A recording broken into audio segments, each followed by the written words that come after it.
వరుసగా 3 రోజులు సెలవులు రావడంతో మేడారం సమ్మక్క సారలమ్మ ఆలయానికి భక్తులు పోటెత్తారు. అధికారుల అంచనాలను తల్లకిందులు చేస్తూ జాతరకు ముందే లక్షలాది మంది భక్తులు తరలివస్తున్నారు.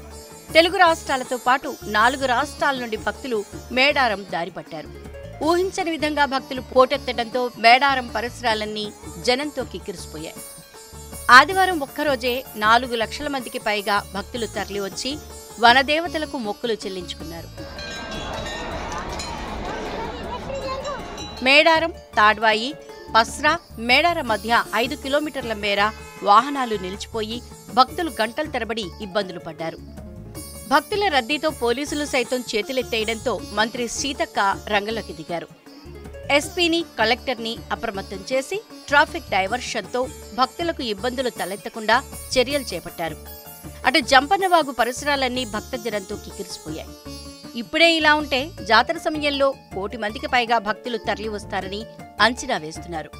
మరోవైపు మేడారం జాతరకు ఏర్పాట్ల పనులు ఈ నెల 31లోగా పూర్తి చేయాలని డెడ్లైన్ విధించింది ప్రభుత్వం. ఈ క్రమంలో మంత్రి సీతక్క మేడారంలో పర్యటించారు. దగ్గరుండి జాతర ఏర్పాట్లను పర్యవేక్షిస్తున్నారు. ఇప్పటికే 300 సీసీ కెమెరాలు, కమాండ్ కంట్రోల్ రూమ్ను ఏర్పాటు చేశారు.